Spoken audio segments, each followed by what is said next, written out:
Well, here we are, the Energy Transition webinar of the Caribbean Development Bank's annual meeting. Honorable Dr. Vince Henderson, Minister for Planning, Economic Development, Climate Resilience, Sustainable Development, and Renewable Energy, Dominica. Honorable Stuart Young, Minister of Energy and Energy Industries, Trinidad and Tobago. Mr. Francesco La Camera, Director General, International Renewable Energy Agency, IRENA. Ms. Angela Rainford, Founder and Chief Executive Officer of Solico Energy. Mr. Jerry Butler, Chairman, and Founding Chairman of the Caribbean Renewable Energy Forum. Mr. Daniel Best, Director of Projects of the Projects Department here at the Caribbean Development Bank. Governors, directors, management and staff of the Caribbean Development Bank. Ladies and gentlemen joining us online from around the globe, good morning. My name is Joseph Williams. I am Coordinator, Sustainable Energy here at the Caribbean Development Bank.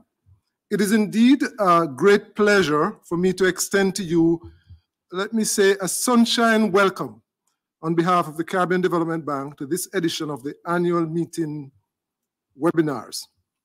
The focus of this webinar is on energy transition. We'll be exploring the question, what do the global sustainable development and net zero 2050 agendas mean for Caribbean energy transition? This is the second ever annual meeting webinar focused on sustainable energy. The first was held at the annual meeting in 2014 when the bank commenced its focus on renewable energy and energy efficiency. At the time, the bank was developing the energy sector policy and strategy, which has since guided the bank's work over the period 2015 to present. The bank has made much progress under the ESPS, approving some $231 million US dollars for renewable energy, energy efficiency, electricity infrastructure projects over the 4-year period. And sustainable energy is now mainstreamed in the bank's operation.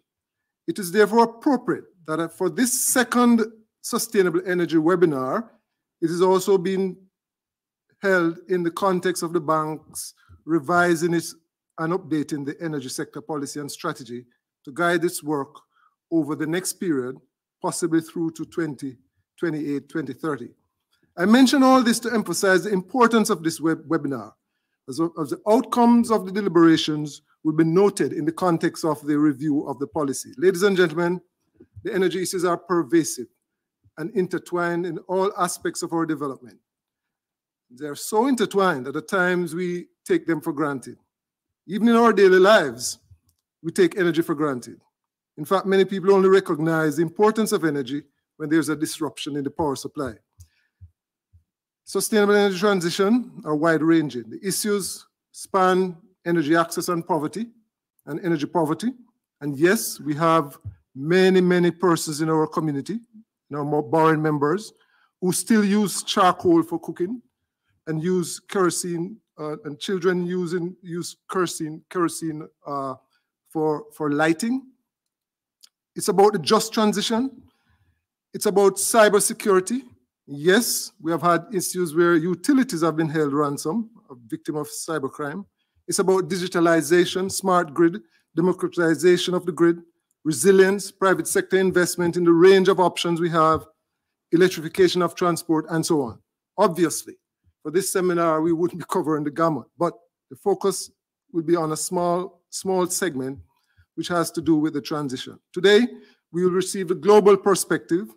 We'll look at the regional perspective, and of course, we'll hear from the policymakers and other key stakeholders.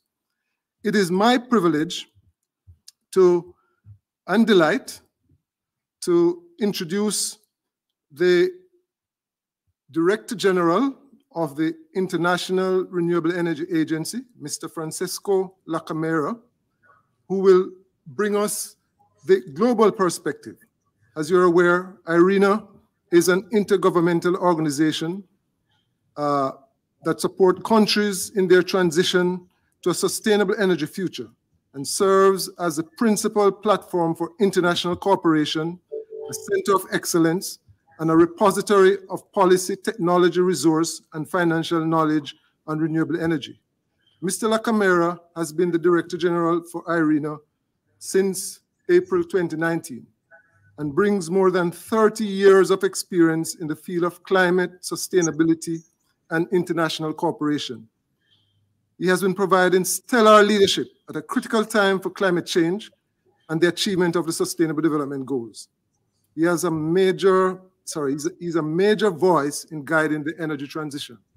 Without much further ado, I will invite Mr. Lacamera to make his address at this time. Thank you.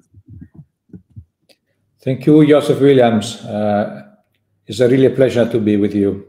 So, Excellencies, ladies and gentlemen, distinguished participants, it is my pleasure to join you all virtually today and to share insight from IRENA World Energy Transition Outlook and perspectives on the energy transition of the small island development states in particular. I am happy to see a representative from development partners, financing institutions, as well as government amidst the audience today. Strong collaboration and enduring partnership will certainly be essential for an accelerated transition and to reduce greenhouse gas emissions to net zero by 2050. Globally, the need for energy transition has become even more evident.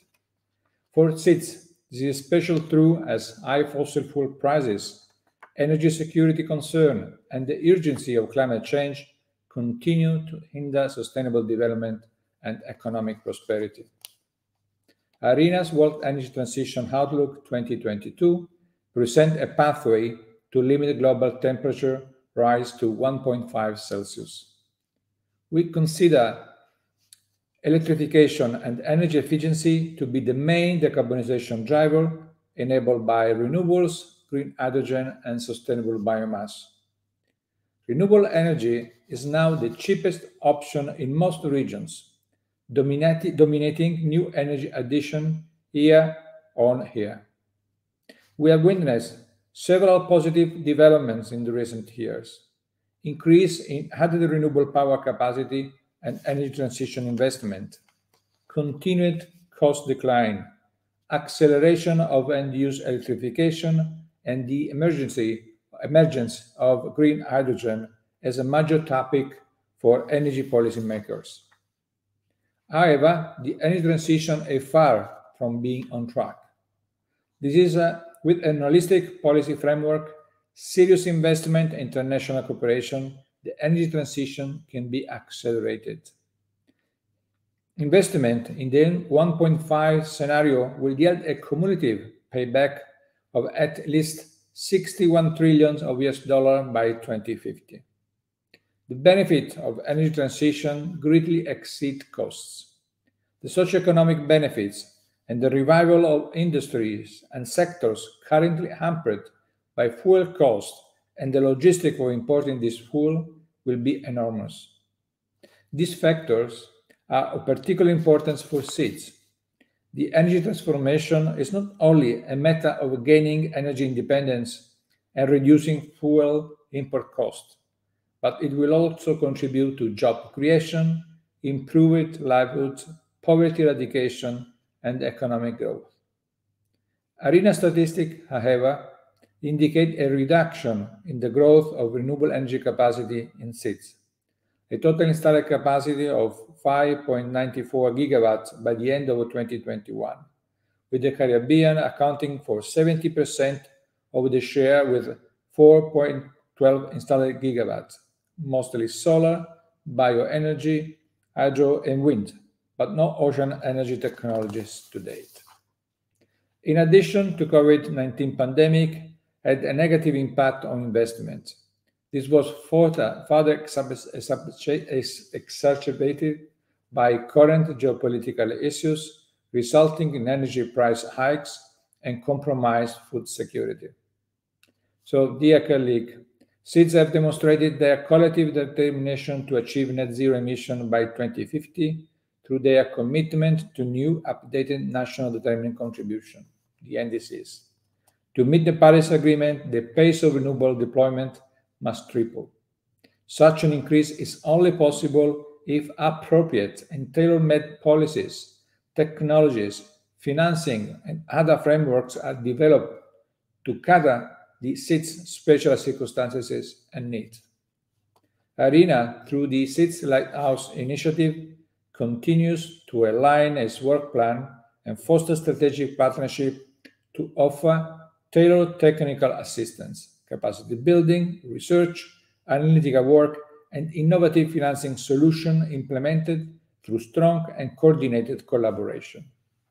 I am proud to report that ARENA is currently providing NDC support to 26 SEEDs through 61 activities, with 16 of them completed, 24 ongoing activities, and 21 scoping for possible support. So, dear participant, adequate, predictable, and affordable financing remain the key to unlocking the energy transition. SEEDs will need to attract at least a total of $17 billion worth of investment by 2030, if we are to reach the 1.5-degree goal by 2050. They are, however, facing challenges. We must do more to support SEEDs project concretely. In the context of project facilitation support, ARENA's ongoing collaboration with UNDP, Sea4All, the Green Climate Fund, under the Climate Investment Platform Initiative, aims at accelerating investment in renewable energy. In this effort, ARENA teams up with member countries, financial institutions, project developers, and the private sector in developing solid project pipeline backed by the government, assisting in bringing project proposals to bankability and facilitating their access to finance. Complementary to this initiative is the Energy Transition Accelerating Financing, the so-called ETAF platform, a new global climate finance facility to accelerate the transition to renewable energy in developing countries. So, dear friends, today we live in uncertain times. We are emerging from a global pandemic, which has caused untold suffering as well as economic hardship. This period requires extraordinary measures. It is therefore essential to ensure that the energy transition proceeds at a sustainable pace, leaving no one behind. Special emphasis will also need to be placed on supporting countries, including few SEEDs countries such as Trinidad and Tobago, currently reliant on hydrocarbon production and export. We must do what we can to avoid SEEDs becoming a dumping ground for all fossil fuel technologies or outdated renewable energy assets, while the rest of the world surges ahead. In this sense, establishing regional research hubs and facilitating the testing of innovative and tailored solutions such as ocean technologies will help to maintain SEEDs on a par with the rest of the world. It is evident that we need to do more to accelerate investment for the energy transition in SEEDs, as well as increase efforts to ensure such a transition is just, equitable, and shielded from unexpected disruption. Forums such as these are crucial opportunity for government, investors, financial institutions, private sector, and other stakeholders to engage in dialogue on emerging and key technology, policy, and finance issues. To conclude, let me extend my sincere appreciation for the invitation to share ARENA's perspective. I look forward to a fruitful discussion and to the opportunity to work closely with the Caribbean Development Bank and other regional partners to accelerate the Caribbean's energy transition. Thank you. Thank you very much. Thank you. Thank you very much, Mr. Camara, and for the challenges you have identified, but also the important role for SEEDs and what we need to do and to position ourselves to to ensure our own transition. So we really do appreciate those very pointed remarks, and very important in setting the framework for our conversation this morning. Before you go, though, I just wanted to use the opportunity to raise maybe one question within our time, one or two questions that I think are relevant, that have come up in our conversations over time. And the first one has to do with the matter of some of the challenges. So here goes. The disruption in energy markets has brought the matter of energy security and affordability to the fore, particularly for countries in Europe, but also the rest of the world, including the Caribbean, where these are layered on top of all other special challenges that persist in this region. What advice would you give to our regional policymakers and regulators who are required to make decisions which balance energy security, resilience, and affordable energy?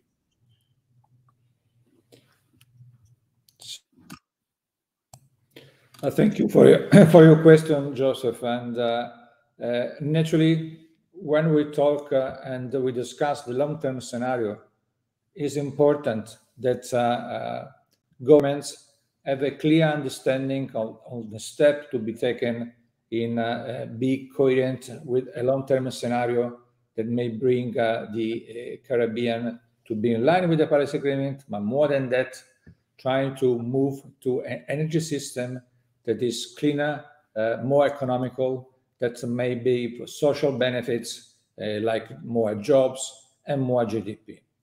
Naturally, what is important is to have the right planning in place, and this also means that we have to abandon to use the subsidies for feeding the fossil fuel use in the energy system. This means that it could be done in a very exceptional case, but this must be transparent, limited, and very well placed. Another aspect, the main part of the energy use is sometime in the government. So it's in the government building, in the government logistic. So it's important that the first actor moving as fast as possible to a new renewable energy system is just the public sector. And then provide for a widespreading the use of solar, for example, in the private house, so facilitating the loans for this kind of activities. And as I say in my presentation, now we have two financial initiatives in ARENA that are very well tailored to the Caribbean and the small islands and needs. I'm talking about especially about the ETAF, the Energy Transition Accelerated Financing, where we have already some important commitment by government and financial institutions. So we are really ready to work also with the Caribbean Bank for developing a list of projects that can be presented in the occasion to the ARENA, so that the ARENA can support the preparation of the documentation that may be the kind of a documentation that is enough for the financial institution to assess the interest to fund in the project, and we'll be together with you until the project will be funded. In case also provide the funded of a DTAF. This is very important. It's very easy to do, to connect through our website, fill in the form, trying to work together. I had today a very interesting discussion with the president of the bank, but really we are ready to work with any of you to bring more investment for renewable energy in the Caribbean. Thank you so much. Thank you so much.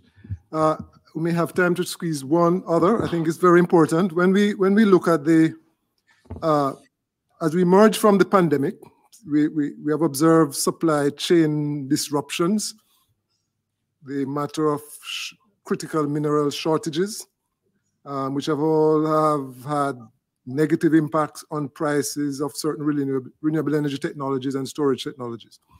And as you know, price of technology has been an important part of helping the transition to move forward. So the question is, how much of a risk is there that these could serve to delay the transition? So naturally, this is a very critical area. and so naturally it's natural to have concern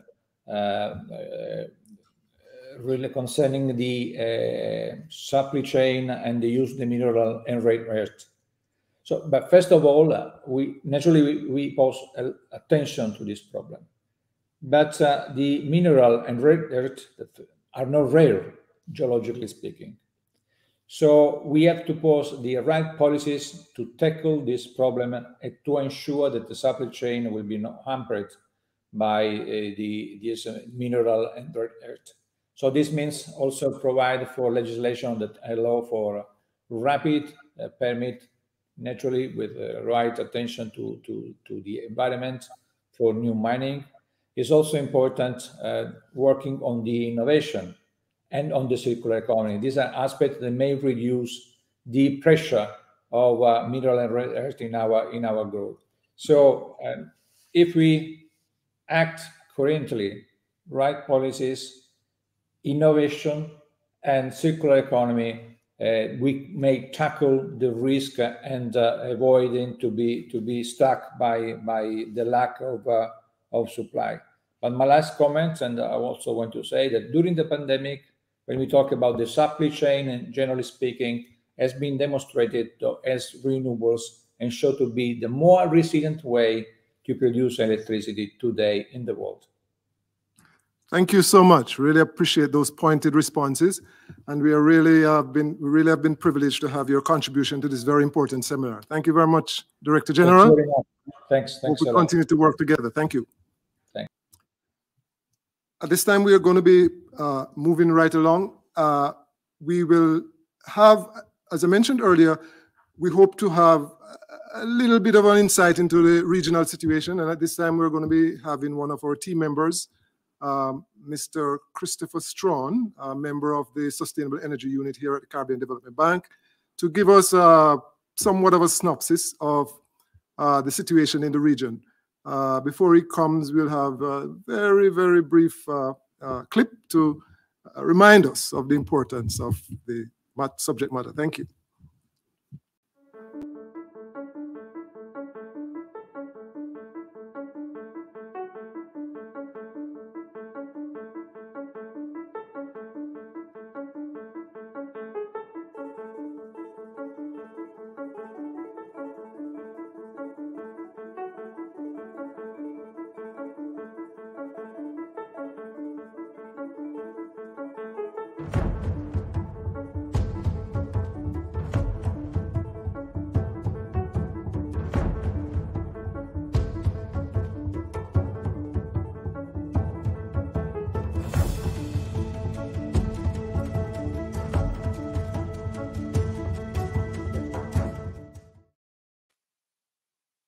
Good morning, everyone. Good morning, ladies and gentlemen. As Joseph said, my name is Christopher Strawn. I'm a Sustainable Energy Specialist here at the Caribbean Development Bank, and it's my pleasure to present a brief synopsis today on the energy situation here in the Caribbean. During my presentation, I propose to briefly discuss the key energy sector challenges for CDB borrower member countries, or BMCs as we call them, where the region is in its energy transition, and what is required to achieve national and regional targets. Further, I'll touch on how CDB proposes to enhance its support for its BMCs through its revised energy sector policy and strategy going forward. So let's begin with the main energy sector challenges. When we speak of the energy sectors in our BMCs, we can consider them generally in two categories: net energy importing, which make up the vast majority, and net energy exporting, whose economies are largely driven by hydrocarbons. The main energy sector challenges facing BMCs fall under two headings: climate change and energy security. As we are aware, the global energy sector is driven by the fact that fossil fuels, which remain the dominant form of energy, are not sustainable and are the key culprit in the climate crisis. Renewable energy can help CDB BMCs eliminate their relatively minuscule contribution to global carbon emissions while simultaneously addressing, in part, other climate-related issues such as low resilience. This, given that renewable energy options are often more amenable to decentralized solutions like distributed RE generation and mini-grids. Now, it can be said that the major overarching issue for most BMCs, especially the net energy importers, remains a lack of energy security rooted in overdependence on imported fossil fuels. emphasis being on overdependence and imported, reflecting risks of overconcentration, exposure to market vagaries, including price volatility. This energy insecurity in the context of small, isolated markets is manifested in supply risk, high costs, unaffordability, and price instability. Energy insecurity, therefore, undermines poverty reduction efforts and threatens the achievement of virtually all Sustainable Development Goals. To illustrate the impact and potential risk of energy insecurity situation, consider that CDB BMCs imported an estimated 128 million barrels of oil equivalent in 2019 and expended approximately US $8 billion.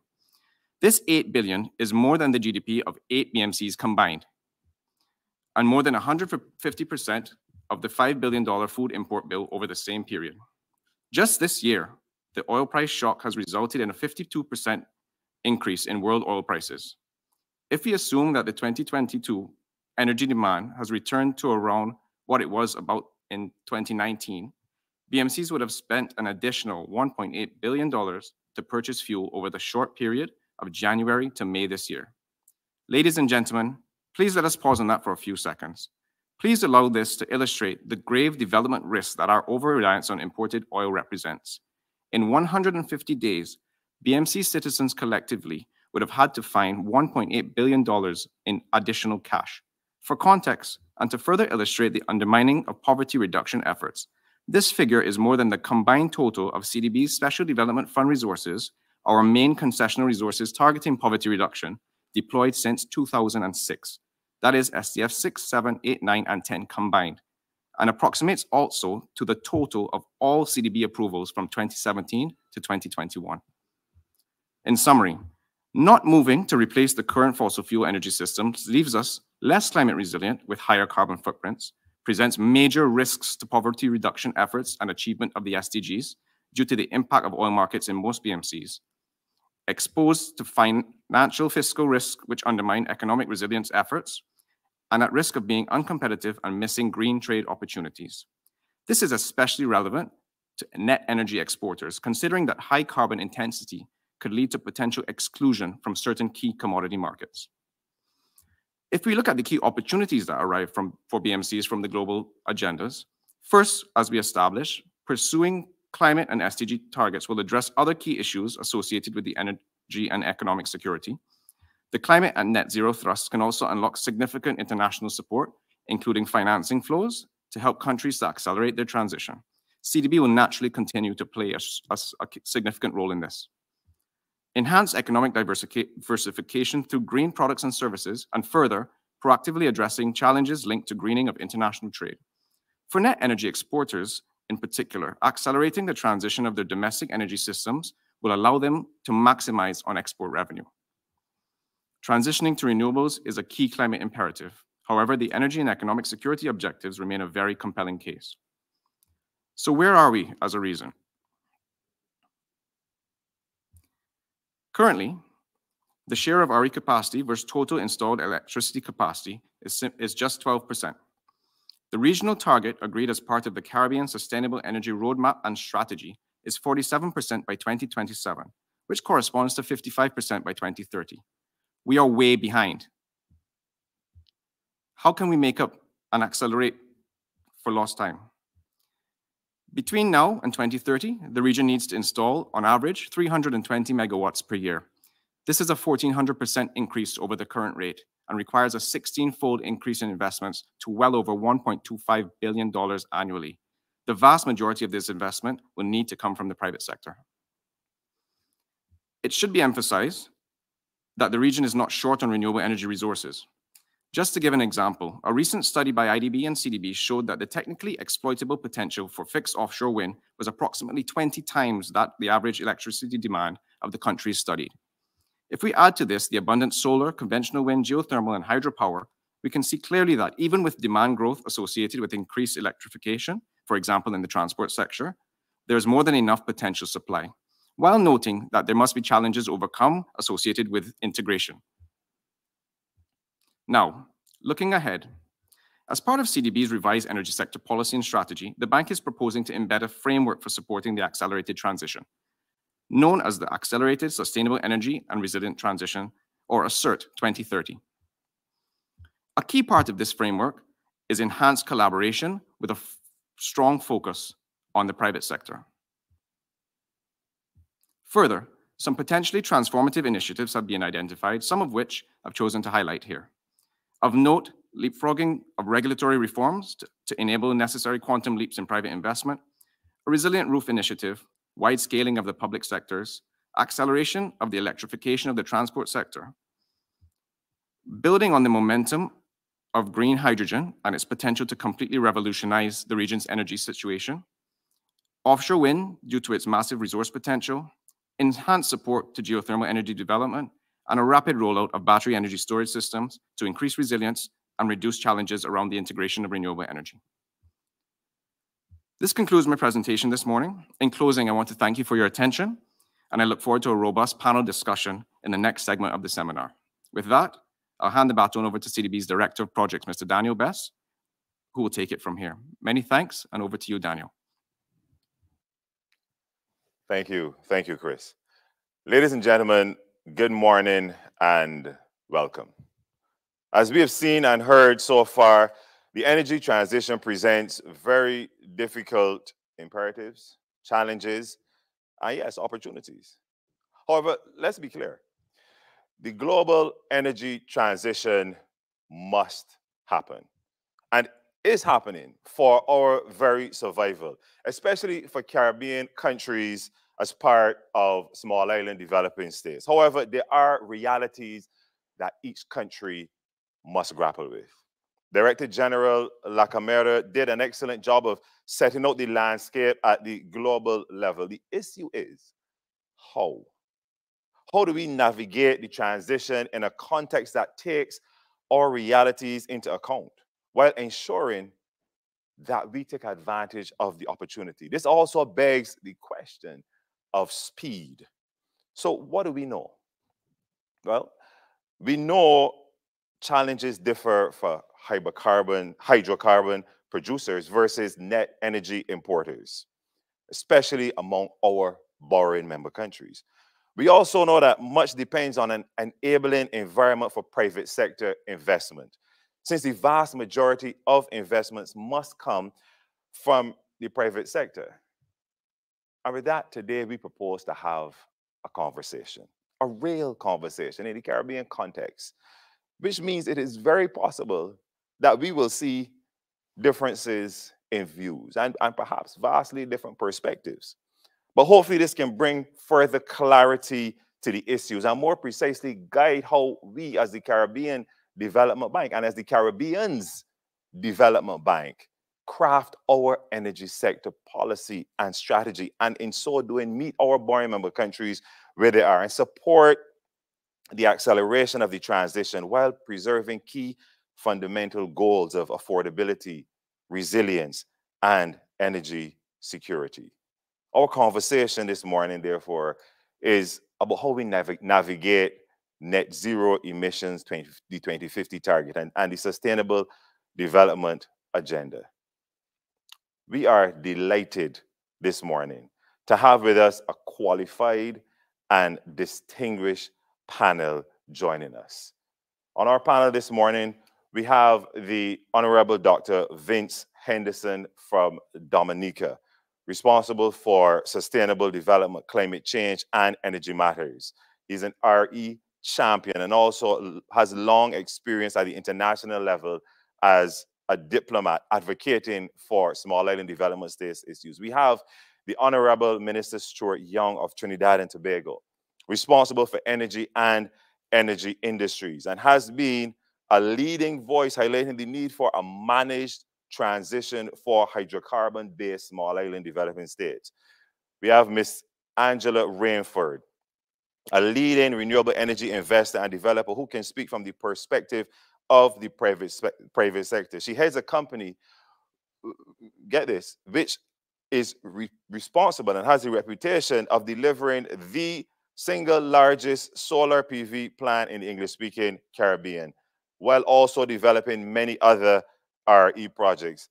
And we are very pleased to have Mr. Jerry Butler here with us, a lead advisor on renewable energy investment in the Caribbean and also the founding chairman of the Caribbean Renewable Energy Forum, or CREF, the foremost RE event for more than a decade. He has seen it all with respect to the evolution of the Caribbean markets. But we also have you, and we want to consider you. We want you to consider yourselves the fifth panelist. We want to hear from you. So please, we invite you to submit questions, not at the end. Submit questions in the chat as the conversation unfolds, as these questions will help to focus the discussions around the most pertinent issues. We expect to have a robust conversation here this morning. Good morning to my fellow panelists. And this morning, Honorable Minister Henderson, I am not sure of your cricketing skills, but you will be opening the batting for us.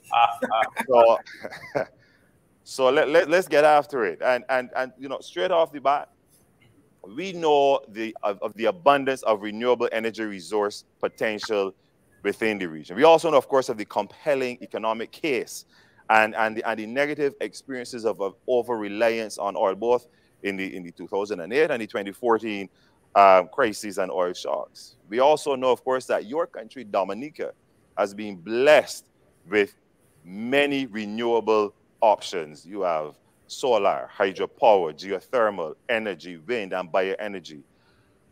But if we're honest, the progress regionally has been slower than expected.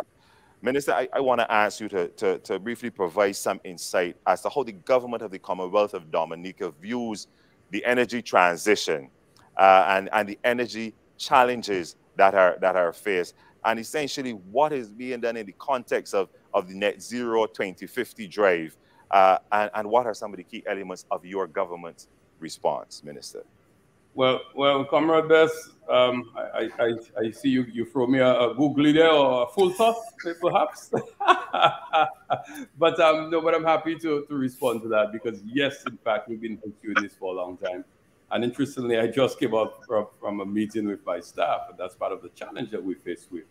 How do we move quickly with this? And I have to say, I will not throw anything at you, because normally it's institutions like yours that is criticized for the long time it takes to process. But in this case, it is really not. No, I want to say that. I want to place this on the record. It's not because of the lack of support from our development banks. In the case of the CDB, the CDB has been very progressive in helping us to navigate through many of the challenges. But I think there are a number of things that we've told, and I want to put this out there, that the PPP model, and I know I know at some point the CDB was championing this for the region as well. I am all for the PPP model, especially to reduce debt burden on the states. But I think sometimes we oversimplify what is required to make these deals work. I mean, no private partner is coming into this because they want to save the environment so much that it is the only thing that matters to them. They expect a return on that investment. So what we found out is when the rubber hits the road, you get a little more bumps, you know, than anybody told you. And the challenges that we face, for example, in the case of Dominica, we have, well, first we went to tender, and I just want to share this. We went to a World Bank Finance tender process in 2019. And the reality of the numbers that came to us was nothing close, or as a matter of fact, twice what our consultants told us it would cost to do that project. Now, part of it is, of course, we were hit by intervening events, Hurricane Maria in 2017, and the devastation that was exposed. It brought out a lot of harsh realities of living on a small island state like Dominica. So that is part of the process. But we went ahead and negotiated with private partners who, from time to time, have found difficulties, you know, continue or getting there, you know, and that's why I said the World Bank, the CDB has been a good partner with us in helping to get to the finish line. Unfortunately, there are challenges, and I'm very happy that my government has taken decisions over the last couple of weeks that will ensure that we can overcome these challenges and move forward with our project to ensure that by 2024 we can commission our geothermal plants. Thank you so much for that, Minister. That's quite a solid perspective, and we will certainly unpack that as we move forward. I particularly like your reference to the disconnect between the what is estimated and the realities on the ground. I see Angela smiling, and I'm sure she will have something to say to that when she comes in. I'm also pleased to hear that CDB isn't to blame. I know my boss, the vice president of operations, is to blame. So I'm happy that this is being recorded. So thank you so much for that, Minister. We will come back to that. Minister Young, you know, after the opening batter, the number 3 batsman, of which your country has produced perhaps the greatest, and which you've named one of your initiatives after, correct, comes in. So I want to turn to you at this time. We know that hydrocarbon producing countries, or I prefer to say net energy exporting countries, like Trinidad and Tobago, don't necessarily have the same energy sector challenges, such as lack of supply security as others may have. I'd like you to provide us, Minister, with some insight as to how the government of Trinidad and Tobago views the energy transition challenge in the context of the Net Zero 2050 drive. And what may be some of the key elements of your government's response to this? Over to you, Minister Young. Thank you very much, Mr. Bess. Angela, Vince, good morning, wherever you are, Angela. Thank you. Thanks for the opportunity. Trinidad and Tobago, exactly as you say, Mr. Bess, is in a very unique position compared to most of our CARICOM sister isles, that we have a hydrocarbon-based economy. And we've just, in fact, yesterday completed the 3-day energy conference here. And in my keynote presentation 2 days ago, I said, look, stop. As Trinidadians, we have to just accept that. And it's a blessing, to be honest, right? It is a blessing that we were blessed with both oil and gas, that decades ago, we took a decision to focus predominantly on the use of our gas hydrocarbon, which is the transition fuel. No one speaking energy transition says anything different, but gas is going to be the one that's here to stay. So first of all, I put on the table an acceptance that we are in a very different and unique position. Having said that, the policy has to be, and one of the things I've been pushing over the last year is we have to find balance, because I'm extremely concerned as an individual about what's taking place with the global climate change. That's the first point. I mean, we see it. My comrade from Dominica, I was a minister who had to assist when Maria hit them hard in Dominica. So all of the international panels and conversations I've been having discussions with, especially with the developed countries, is to say, hey, we are feeling the effects of it where I come from, and we have a responsibility. So we're working hard on that end as well.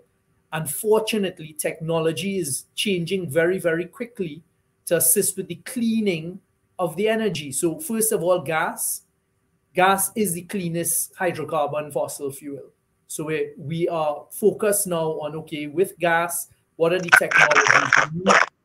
We use gas in Trinidad to produce LNG and petchems of ammonia, methanol. Ammonia and methanol are the clean energies that they look at, clean commodities that they're looking forward for the energy future.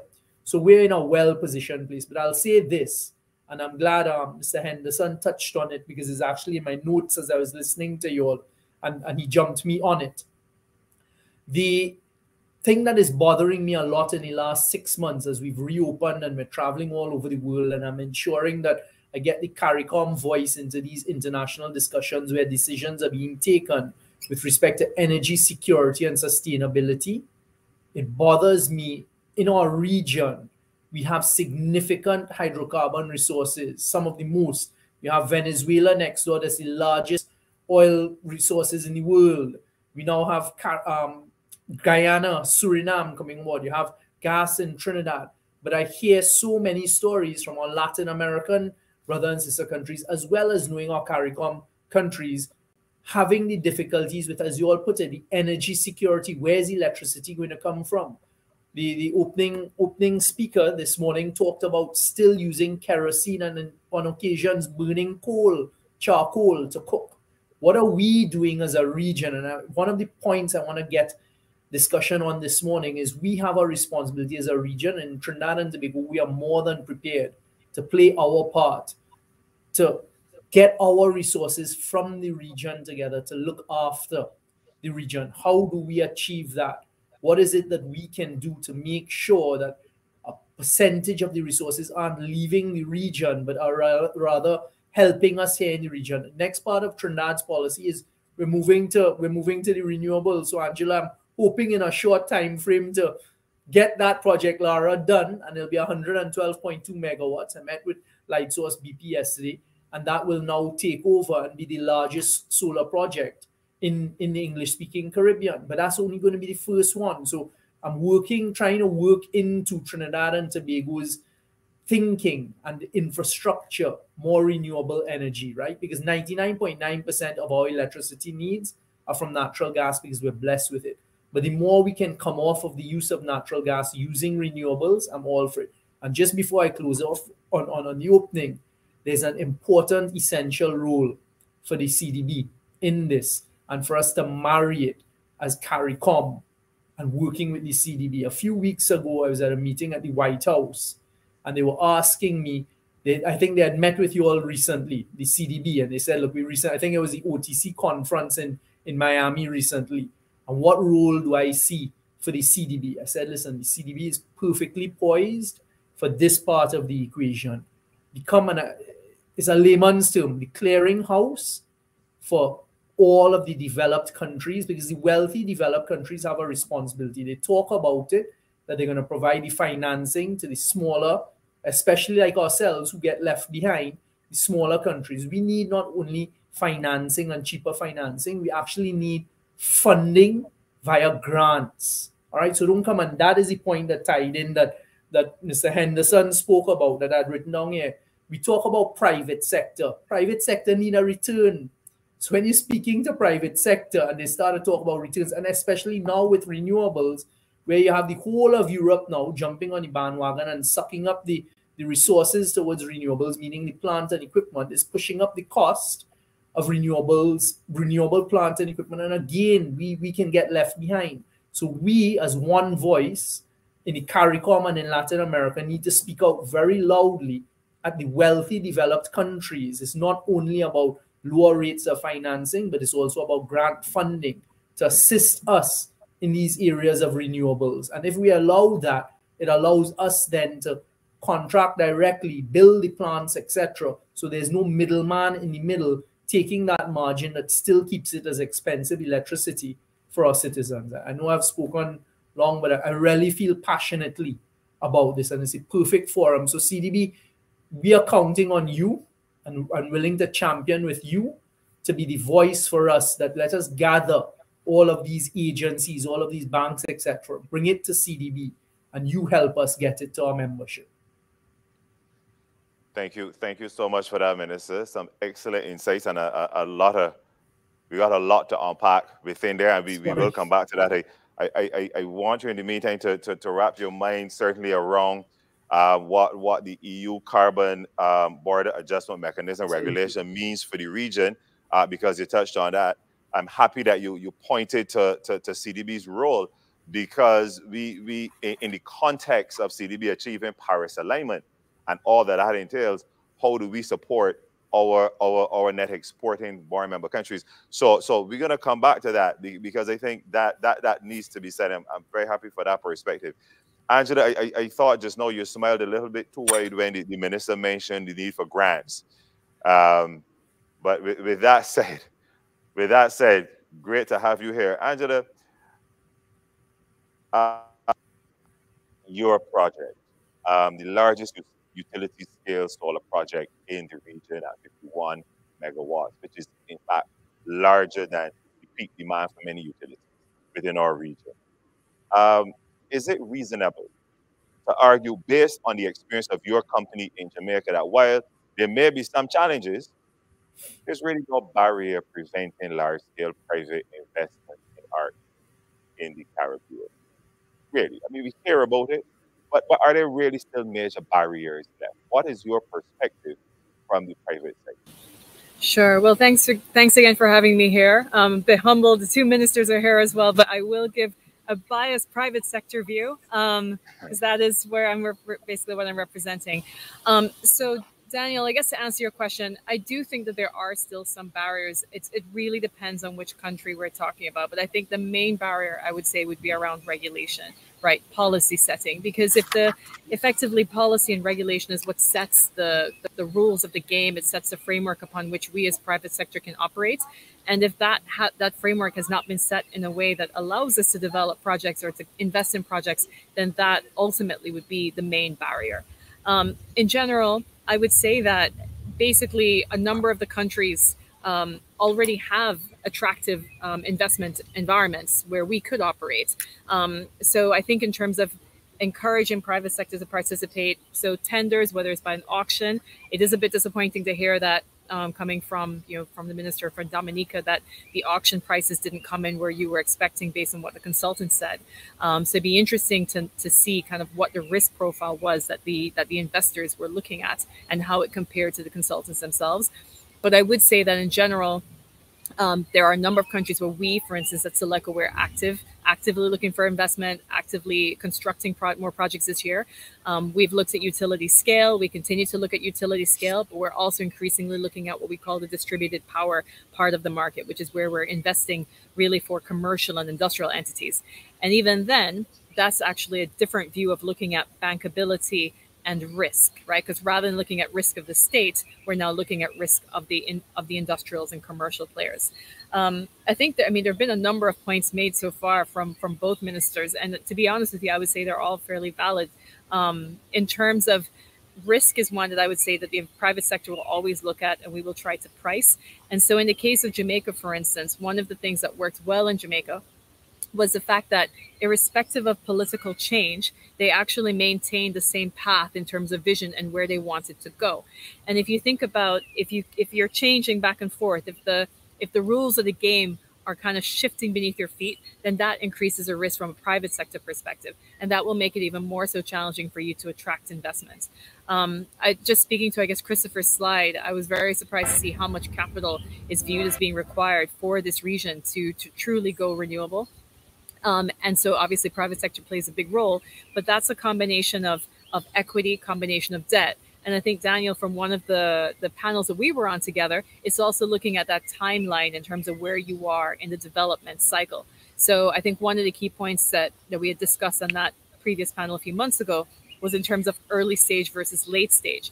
And so picking up on the point made by the minister from Trinidad and Tobago, Minister Young, in terms of grant funding, I am private sector, but I'm supportive of grant funding, especially where there is a gap, right? And I think from my experience, where we tend to find a gap is in the very, very early stages of projects to get them bankable and to make them actually investable projects. And so I think that's an area where if there were, additional grant funding, especially for the de-risking of the project on the technical side, that would be very interesting to see more of. The other elements in terms of grant funding, I would say, is going back to my earlier point about what are some of these challenges around regulation. And I think if you're able to access, there's a lot of grant funding that's primarily more for the governments. It's not really intended for private sector. It's really for governments and helping them with policy setting. And so I think if there were grants that were, which I'm pretty certain there is a lot of support, for instance, from groups such as the IDB, I know CDB is also involved, but supporting the technical capacity and building that knowledge base as to how do you actually frame things to attract private sector investment. So I'll perhaps just pause there, Daniel. I think we'll be teasing things out more in the conversation, but those are some of my opening thoughts. Thank you. Thank you very much. Thank you very much, Angela. Yeah, I think in listening to you, you really hit on a number of areas there. CDB can play quite a big role as it relates to regulation, also the timeline of development and how we can come into perhaps de-risk some of the initiatives. Jerry, I want to turn to you at this point. You have been in this for some time. You have brokered deals. You've shared. Correct. From your vantage point, we've heard the private sector. We've heard from the ministerial side, net exporting, net importing. From your vantage point, watching the RE market in the Caribbean over time, what would you say are some of the key reasons why investment deals and hence the desired pace of the transition has not happened at the rate at which we want. I'd like you to provide some insights on that, certainly. Well, certainly historically, when we started off in 2008, getting ourselves ready to get into, I think at the time it was COP21, and then we moved into the Paris Accords, we saw a general change in the acceptance of the fact that, one, climate change was real, and two, renewable energy in the Caribbean had a practical purpose. So back then, the Caribbean, 10 of the 20 most highly indebted countries in the world were Caribbean countries. And when I say highly indebted, I mean debt to GDP exceeding 120%. So it wasn't like these countries were in a position to borrow a huge amount of funding to jumpstart any new industry. The other thing is the countries were extremely vulnerable to the elements of climate change, and their debt was directly tied to the fact that they would build, borrow money, build, borrow money, build, and then a hurricane or an earthquake or a natural disaster would come along. They were monocrop economies, either depending on tourism or depending on agriculture or something of that sort, and they'd get wiped out. Then they have to go to the IMF, go on a program, borrow again to try to build. And in the meantime, there was a brain drain. And then in the meantime, to keep the lights and electricity on, they had these huge foreign import bills for energy that they weren't producing. So they had to borrow money to buy oil and gas. At that time, the architecture was slow-speed diesel and heavy fuel oils. That was about it. And they were tied into, the utilities were tied into contracts to make these engines work and give a payback period of well over 20 years. So what has changed over time is the fiscal situation of some of these countries when it came to their high debt dependence has changed. Certainly Jamaica is an example of going in the right direction.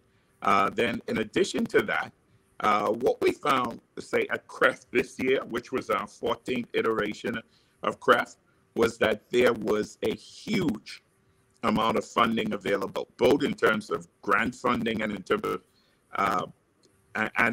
of technical funding, and in terms of private sector funding. Obviously, with quantitative easing, there was a lot of cheaper money around to fund deals. And so because of that situation where there is money now available to fund deals, the real question that we discovered in this year's CREF is not that we had a technology grant, because certainly there's solar, wind, hydropower, geothermal, all of the elements of technology that are natural to the Caribbean that we work with.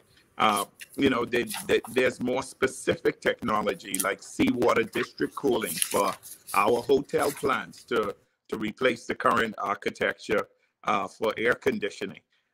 That's in place. All of the technology is in place. We seem to have the people. So we have the commitment, right? And we have the entrepreneurs. So when you have 400 to 500 people at a Caribbean Renewable Energy Forum conference and they're all convalescing and they're all talking about the technology is there, hey, we have the money to do it. What seems to be the missing element over a period of time?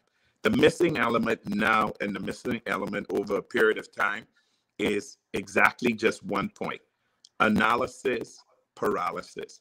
And the analysis paralysis is pinpointed at the human level. Almost every last one of my CREF stakeholders have told me that, and unfortunately, Vince and Stuart, you're in the upper echelons of this discussion. They have said the governments in the Caribbean are too slow, too reticent. They take too much time to get things done from one cabinet meeting to the other. And then, as Angela pointed out, just as they're about to get things done, they go to the population and there's a vote and the government changes. And when the government changes, we end up having to redo the whole thing again. So what would I say this time is going to make things work? And I've been in this game now for over 15 years. I would say a real push, a real dedicated and instrumental push on the part of governments, not just to pass legislation, but to actually get involved in the projects themselves, making them happen, and making people accountable for not making the things happen. By the way, the missing element at the macro level used to be the utilities, but at CREF, the utilities are on board. And some utilities are owned by government, some are public-private partnerships.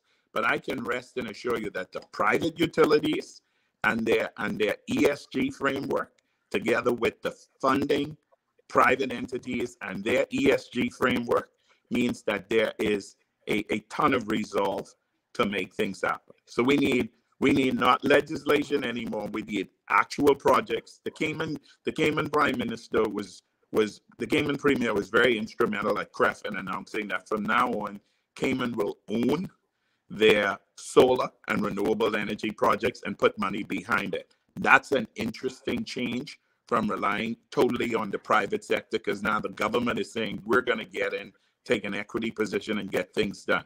In the Bahamas, the notion of not focusing just on green climate financing, but on blue carbon credit financing, and the whole notion of turning our oceans and seas into a possible funding mechanism. That is an incredible technical analysis that I've been working on. So we see governments doing things differently that are making things happen over time. And so what I see is necessary, Daniel, is for the governments to do something as opposed to pass legislation, wait around and talk now. And money is there, people are there, so let's make things happen so that the next CREF is one of projects where we've done something. Thanks very much for that, Jerry. I think you I brought you in at the right time. You were coming off the long run there just now, pushing off the boundary rope, so to speak. So, you know, before we turn to, as I said, the fifth panelist and get some questions in, Jerry, thanks for that. And really, as always, provocative as always. Ministers, we just heard, well, both of them, from Angela and Jerry, some concerns. And we know, for instance, we've spoken about the regulatory situation. Speaking from the bank's perspective, we say the money is there. Jerry mentioned that the people are there. We have the skills, we have the technology. What would your takes be on this? And in responding, I want to touch on something that you both are acutely familiar with, and that you said, Minister Young, you mentioned the CARICOM perspective and the role Trinidad and Tobago plays in supporting member countries, certainly in times of crisis. And we know the scenario in Dominica with Erica, Irma, Maria, and the list goes on. And Jerry touched on it. By the time you actually have made a decision and put a project in place, it has to be redesigned because it has been wiped out sometimes as much as 200% of GDP. So coming out of this is urgency. The one question is urgency. We as a region have to move a lot faster. What are your responses to this from the government? And it's open season now. We kind of moving into the innings. So, you know, anyone can take this. I'm not sure which one of the honorable ministers wants to jump in first.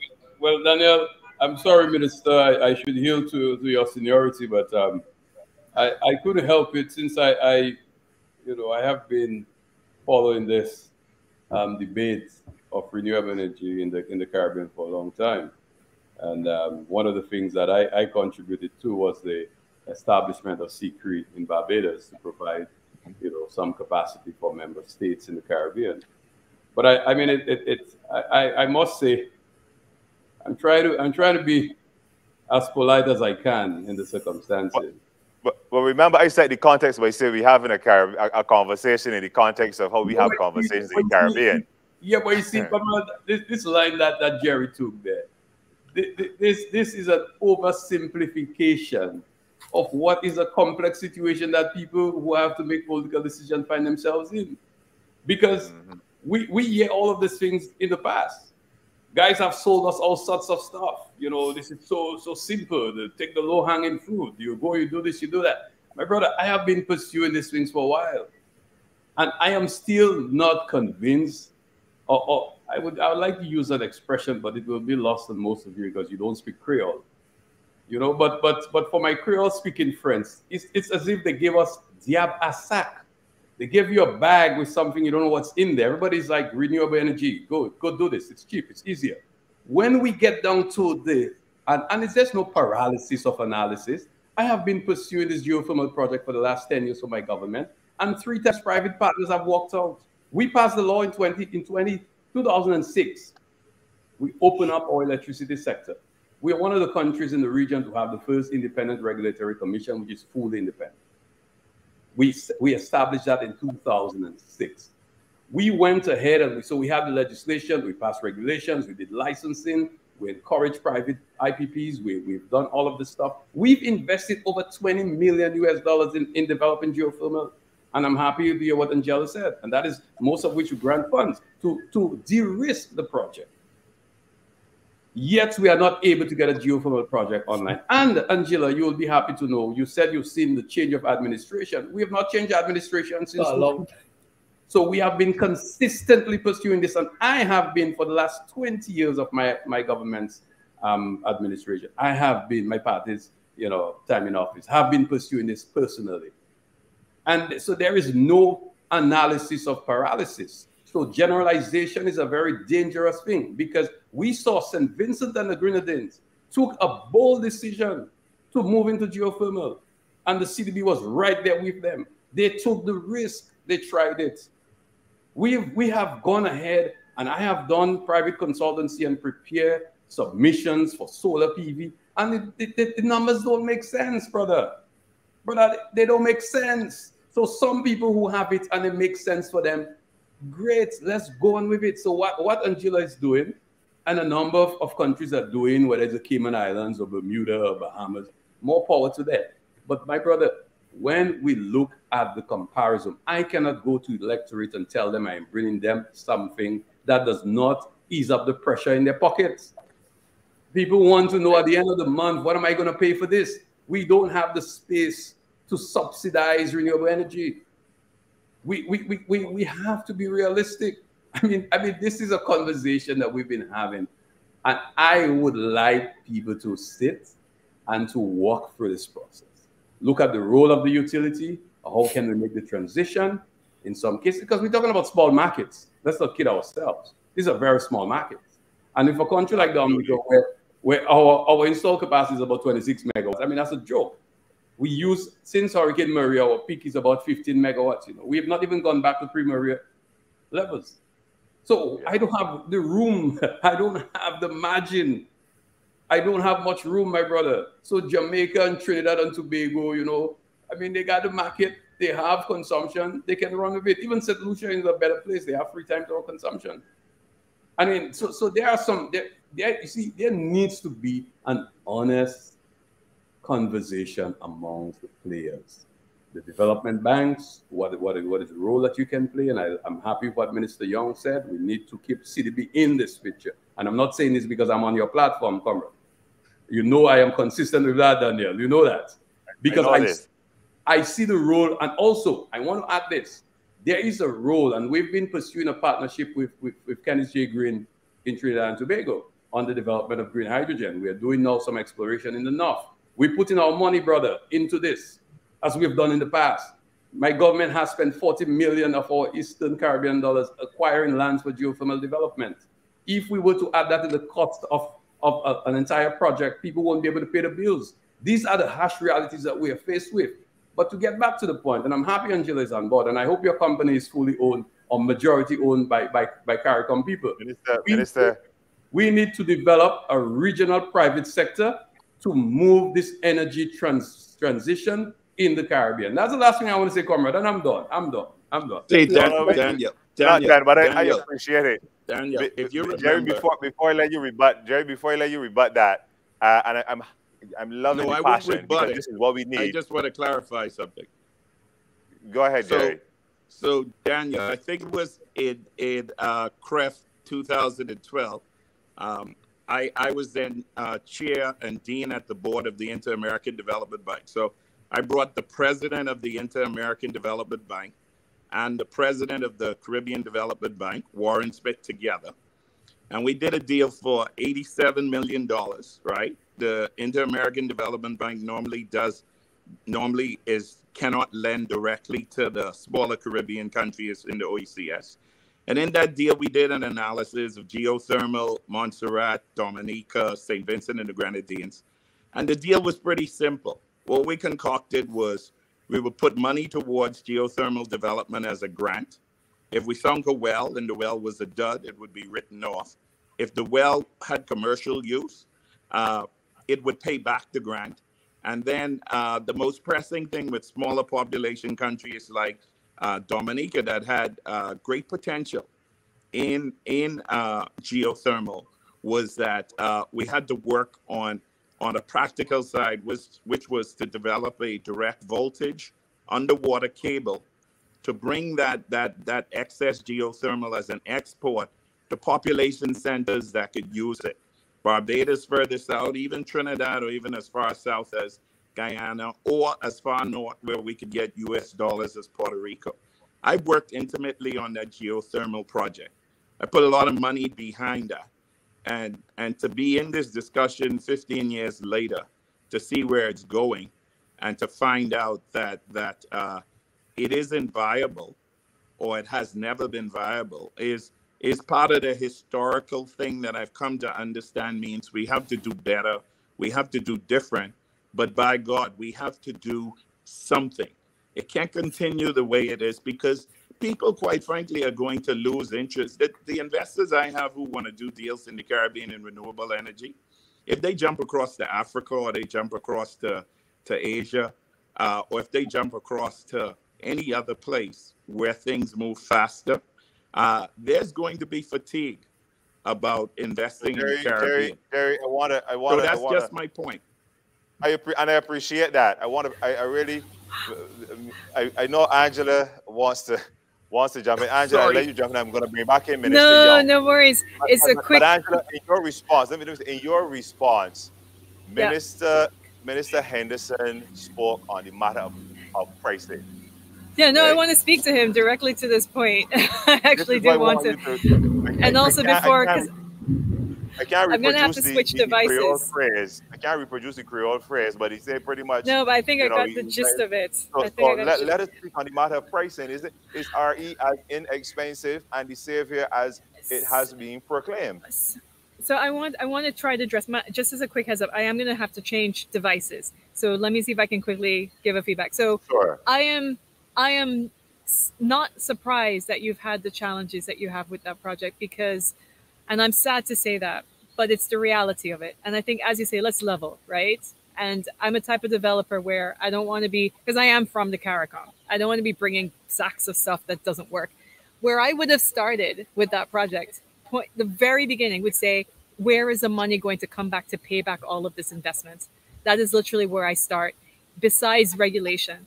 And so in terms of, you're telling me now, I'm not familiar with the Dominica market, so forgive me, but you've told me your peak is 15 megs, you're 26 megs, right? Overall, a geothermal investment that you are making, there is no way that by basic math, it would make sense if it's just for you. So clearly you would have to look for other groups. But even then, I wouldn't invest unless I already had an agreement from the other groups that they were going to purchase that power and what price they were going to purchase. So when I look at development, I don't start with my batteries really. I always start with where's the money going to come from and what's the risk of that money coming back. That's the very, very first place I start. So I look at the utility, can they pay? I look at the private sector, can they pay? And so in the case of the geothermal project, besides the technical risk, which I can't speak to because I'm not a geothermal expert, I just know it's really, really hard, which is another thing to highlight. It is one of the hardest forms of renewable energy for you. It's like digging, I guess since we have Minister Young, it's literally like looking for oil, trying to hit oil or digging for gold. So you've layered on from my risk book, not only have we layered on having to figure out who's going to pay for this, and also all these are various countries that you may link to who have their own politics and they have their own sources, and things may change over time, which it sounds like I believe it perhaps has. Like even with Barbados, if you look at the generation capacity they're adding right now with renewables, their whole energy market is changing. So you're layering on risk, technical risk, financial risk, regular. It is just a super hard project. And yeah, I mean, I heard about this project when it was being done, and deep down inside, I really am actually hoping it happens. But from my Angela, private sector, yes, go ahead. Angela, but hold on, Angela, I know you said you want to change the Yeah, I'm going to switch. If you can do that quickly. But I'm not letting you all off the hook when you come back. All right, I see about the price of solar PV. Yeah, I'm going to as well. I'm going to as well because I think we missed an opportunity. Because we need to speak about that, because that is yes, we do. That is being, and the price is not the same for each country. The price will never be the same for each country. Okay, I'm gonna switch devices and I'll leave you guys to battle it out. So Minister Young, you know. Thank you, Daniel. I sat here patiently and I listened. First of all, Minister Henderson, I want to have a conversation with you, a one-on-one sometime in the not too distant future. But I think he's opened up the conversation where it needs to go, right? I mean, how I interpret what he said is buying cat in bag. So people come to you with everything under the sun, no pun intended, with solar, and they tell you this can be done, that can be done. But he has hit the nail on the head. Look how much money the people of Dominica have spent in the thermal energy. When this thing was told to me a few months ago, I said I'm going to reach out to Dominica directly, because again, you need to make sure there's reality in the projects. And the truth is, a government is looking at very different metrics to what private sector is looking to. And I think that was a very good point that was made earlier, Clark, and we need to just accept it. Private sector, no matter what they tell you, they want a return and as high a rate of return as possible. When you're dealing with a population like Dominica's, that is a small population, where you're going to get the market from to invest whatever it's going to cost for these types of projects, etc. So it's very easy to say, well, look, they have this financing, they have that, but the government of Dominica, like every other government, needs to think about repayment, etc. And then you started to hear parts of the conversation, well, don't let Africa get the opportunities and don't let here get the opportunity. I mean, that's always what is thrown at you, right? There's always somebody else waiting to grab the opportunity. But you speak to our brothers and sisters in Africa, and they will tell you the exploitation continues and the difficulties that continue with them getting energy security. And that's why I'm very, very big on, unless we get together as CARICOM, and we get together using not only CARICOM, but the Latin American region as a voice asking to be heard and pushing for it. And I mean, it's unfortunate Angela has dropped off, but you see how quickly the grant funding came pushed. Well, put it into policy, put it into the development of regulations, put it into the feasibility. I mean, that is a complete turn off. As a government, you want to move past those things. So the one point that I completely agree on, and I think we all agree on, it takes too long. How do we reduce that? Just yesterday I was saying it, and that's not a government issue, because as the minister, you on a cycle, you on a timeline, right? The rest of us not as lucky as Minister Henderson to be in office for decade upon decade and this type of thing. So you're working on a timeline and you're pushing hard. I mean, I've learned that from Project Lara. This thing is frustrating me that we haven't even been able to sign off on the commercial agreements. When you got the RFP done and you awarded that letter of tender, the world has changed significantly in the last 6 months in this area. The cost of a renewable project has just skyrocketed because of the demand now, because of the Russia-Ukraine geopolitical crisis that's taking place. All right, so I agree with Minister Henderson. It's too easy to use cliche terms and this and that. But when we have to deal with the realities, that's where the rubber meets the road for us. And it is not as simple, unfortunately, as it's very often made out to be, especially with some of these international, multinational lending agencies. I mean, you have it consistently. They come and say, look, we have $300 million for the region, X amount of euros for the region, etc. You know, we're looking to invest.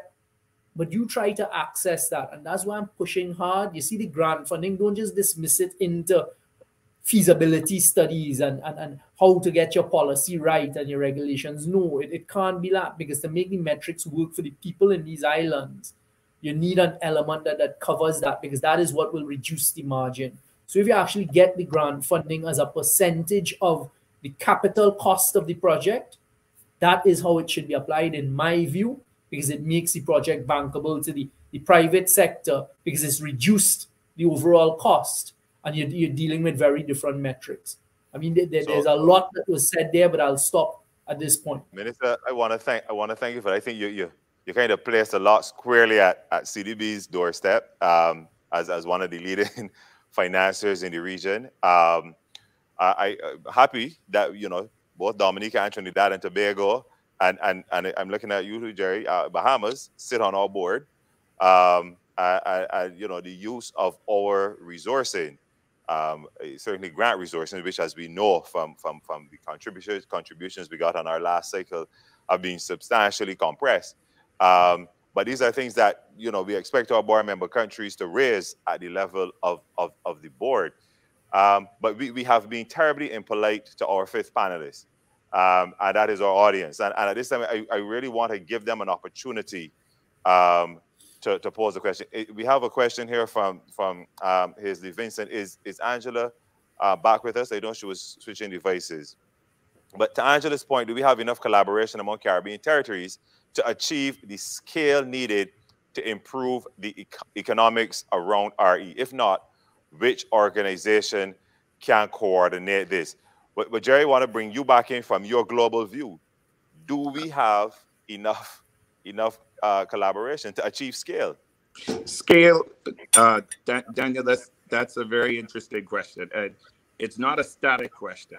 It's a dynamic question, because scale changes depending on population and also depending on final use of the resources.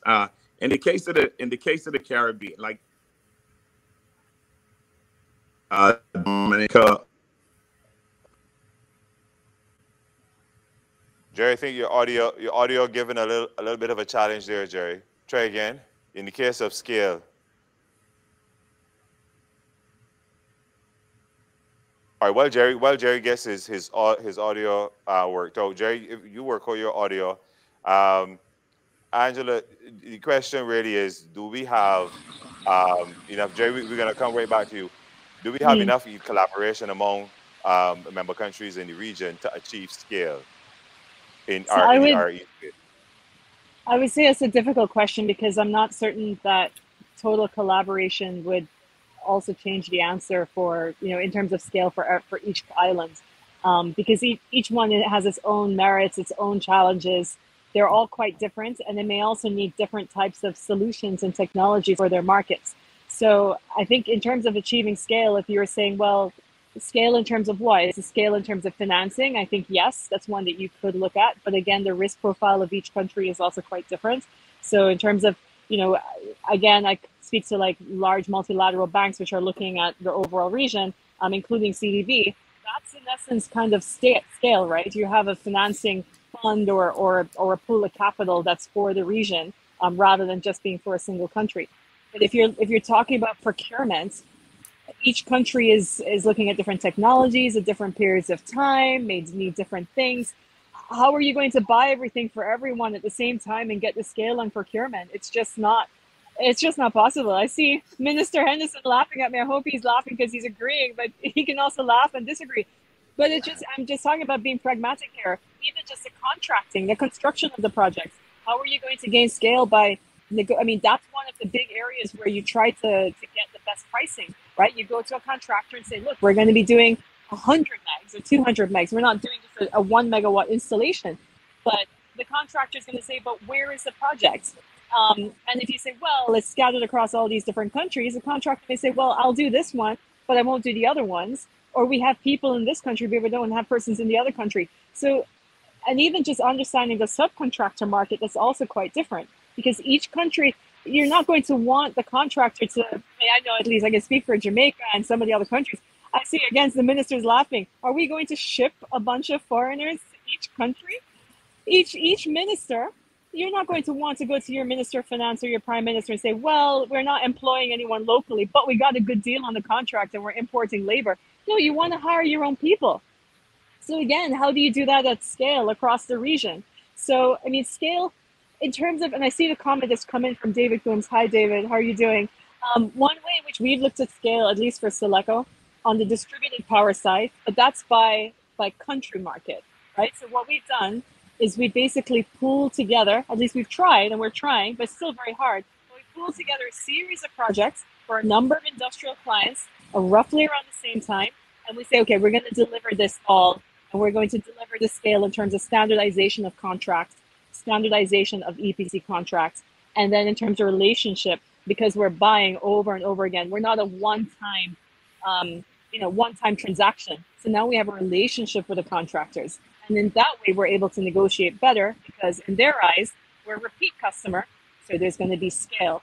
So I'm going to pause there and see. I want to you guys can feel free to disagree. I think, am I back? I want to thank you for that last point. Jerry, we're going to come back to you, but I want to thank you for that last point on the matter of harmonization or at least standardization. Because earlier in the conversation, Minister Young kind of threw the ball at CDB in terms of being that clearinghouse for the region and playing that kind of overarching role. And I think we also have a role to play with respect to standardization. As we said recently, we have different RFPs, different regulations in each of our 19 board member countries. And it perhaps makes it difficult to achieve the same scale we're trying to achieve. Sorry, Jerry, you want to I had dropped from the call, but what I was going to say is scale, scale is a function of the end user. Oh, Jerry, we lost you again. But Daniel, sorry, Minister Young. Was that Minister Young or Henderson? Yeah, I was trying to jump in, but I see Minister Henderson. Just let me make one clarification point. Sure. I am promoting CDB, all right, because I think part of the complication is for each CARICOM territory. We don't know who's coming I don't know who's coming at Dominica. What are the terms they're coming at with Dominica? Whereas what they're coming with Trinidad is different with Barbados. And whilst we accept every territory has a different risk profile and different circumstances, even, for example, terrain in Dominica is different from Trinidad as to where you would put solar, etc., etc. I want to promote CDB because we need to simplify it. And we need to derive, as governments, economies of scale, to use a simple term, that could benefit each of our territories. And I am looking for a champion that can do that. So, and why can't CDB do that? Because CDB must be able to know, okay, each individual territory, these are the laws, these are the regulations that apply. But now everybody, rather than run into Dominica, telling them one story, run into Trinidad, telling me a different story, telling Barbados a different story. Nah. Go to CDB, and CDB now will become our champion, and then pull us in and say, hey, Vince, Stuart, this is what has some potential, etc. This is what they're telling us, because they go and tell Vince, boy, look, them fellas down in Trinidad, they're trying to get it at this amount, and you know. So let's simplify it for all of us. And if we don't move quickly, we're going to lose the opportunities. So I just wanted to clarify that point. I am promoting CDB, right? A few months ago, a couple months ago, your new CEO, president, came to see me, and that was my message. And I said, that is what we need to look at. I'll stop there, Vince. Over to you. Mr. Young, I want to thank you for that. And you can't see it or hear it, but my team members behind the camera were all applauding.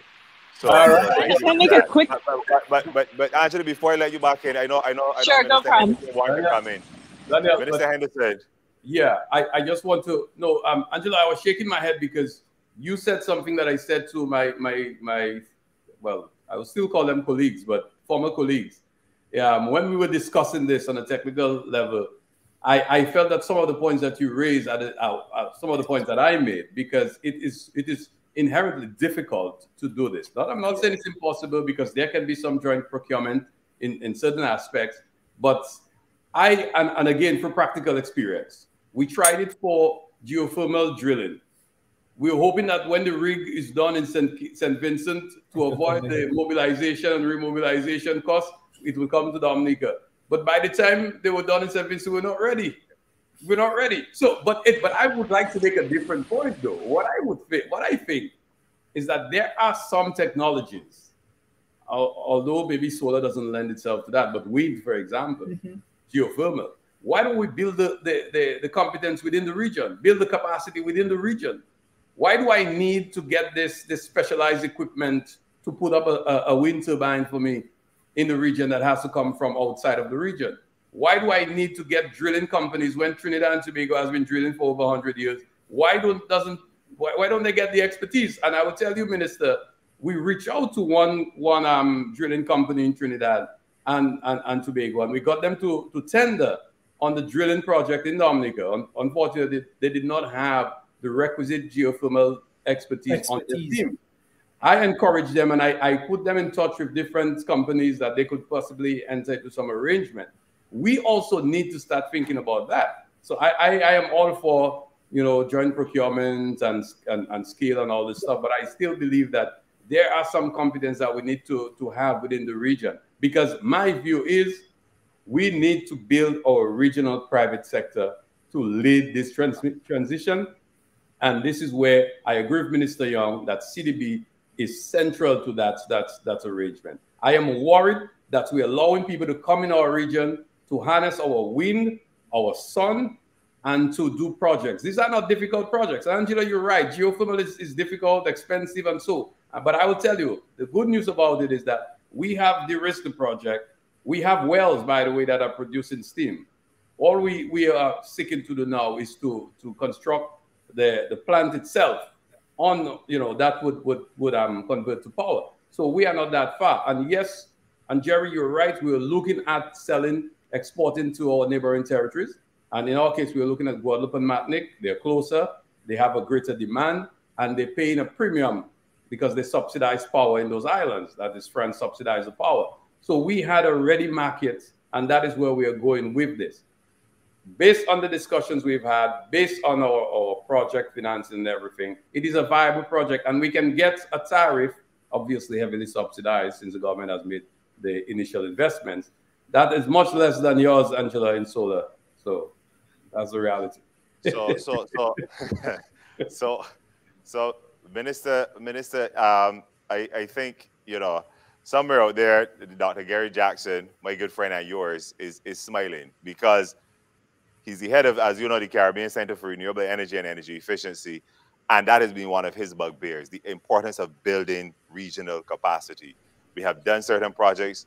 We have the knowledge within the region, and we need to leverage that. Angela, I know you want to come back in, but I haven't let you off the hook. We need to talk about the cost of solar PV. I know you think Sure. No problem. So basically, no, the quick comment I was going to make following on Minister Young was in terms of, and I think this is a good forum, in terms, you can always get scale in terms of knowledge. So even from a developer perspective, you know, we do work with, like I've worked for the first project, I worked with strategic partners, international companies, but, you know, I've gone to conferences now overseas where I've met developers from Africa, Philippines, you know, basically Asia, Europe, all around, local developers, the ones who are sweating on the ground, doing a lot of the hard, you know, the heavy lifting and work. And now we compare notes. So I'll call up my friend in Israel and say, have you worked with this company? He said, oh, don't touch them. I'd never work with them. And that is, in my view, kind of a way of, you know, scaling in terms of that knowledge. Absolutely. And I think that's a great point, Minister. You know, you were hitting on that. And certainly within our revised energy sector strategy, that is one of the areas we need to focus on, and the role CDB plays in ensuring that we protect our border member countries. And that happens. Daniel, just let me one quick bilateral with Minister Henderson. And Minister Henderson, you see, even with those things, if we start reaching out to each other, you're looking for a drilling rig, so it might be a Trinidadian company, but I would pick up the phone, I would put pressure on the multinationals here and say, listen, Dominica needs X type of drilling rig. And because of the type of relationship they're in with me, meaning Trinidad and Tobago, I may be able to assist. And that is one of the things that bothers me that isn't happening in the region. Exactly what Angela just touched on. You need, I came from the national security just before this, and I always used to tell international intelligence friends in the international world of intelligence, you have to have informal conversations, because by the time you go through the formal conversations, it close to happening. Whereas if we just constantly having the informal conversation, and it applies, I realize that applies all around. I'll stop there. Yes, thank you for that. Jerry, you back with us with the audio? You're either muted or you are. We're not hearing you, Jerry, and I'm not suggesting it's because of the comment you made on with respect to governments that your audio has been cut. I was just giving a hint to the intelligence services. I know. Minister just said he came from a national security briefing. But listen, Jerry, if we could take Jerry off screen so we could get his audio sorted. But we have a comment here from a question from Danny Lewis Bino with respect to technical capacity. And before I throw it over to the panelists, I want to just make the point that we at CDB have been collaborating with CRE, Caribbean Center for Renewable Energy and Energy Efficiency, for exactly this, twofold: building regional capacity, but also seeking to develop integrated resource resilience plans across our utilities within the region. So we certainly have started along that road. But let me ask our panelists, how much further can we go with respect to regional cooperation and capacity building? Daniel, we have done a lot, and I want to commend our friends at CARICOM and Dr. Jackson, Dr. Binger from SIDSDOC for the creation of CCRE, and CCRE is providing the capacity, some of the capacity that we need to help in project preparation, in analysis, advisory services. So we have been building that capacity. I think we need to take stock of where we are before people go around making those statements. They need to see what's there, because there are a lot. I mean, I as a Dominican, I've been in government for the last 22 years, and I didn't know that we had some of the skills on island that we have. You know, and even geothermal training. The number of Dominicans who have received geothermal training either in New Zealand or in Iceland over the last 20 years, you know, I mean, you'll be surprised at the kind of skills we have on island. So I think we need to take stock before we can respond to this in that way. But I think part of the challenge we have in the region is that our people have not been given enough opportunities. They've not had, I would say, enough opportunities, some of those who have the training, to be placed in situations where they could actually do stuff. So I think it is left to us as well to have more confidence in our people, to give them the opportunity to do stuff. Obviously, we want to get it right, and we have consultants, we have foreign companies and foreign competencies that we bring in to assist. But I think by and large, we are, to my mind, we do ourselves a disservice by not truly appreciating the amount of skills we have within the region. And I mean, you talk to Dr. Jackson, and you call any meeting, and I'm sure Jerry can tell you, you call a CREF meeting, and the amount of people you have, young people especially, who've been trained in various fields, who themselves can that transition. You know, I want to make the point here. I mean, certainly we speak about CCRE and the other CARICOM agencies that we have been working with. Because I think, as you mentioned, you know, it's a region-wide approach needed. And with this in mind, it would be remiss of me not to touch on the great work that Raquel Moses and the team at the Caribbean Climate Smart Accelerator are also doing to mobilize resources into the region and to do that matching between developers and financiers as well. So it is CDB, it is CARICOM, it is CCSA. You know, we need almost a full court press on this. Minister Young, I want to put you on the spot a little bit. I mentioned it earlier with respect to the EU. I deeply appreciate how we have focused the conversation with respect to a one Caribbean type approach. But we don't exist in this world alone. And we know the EU is pursuing carbon border adjustment mechanisms, a regulation.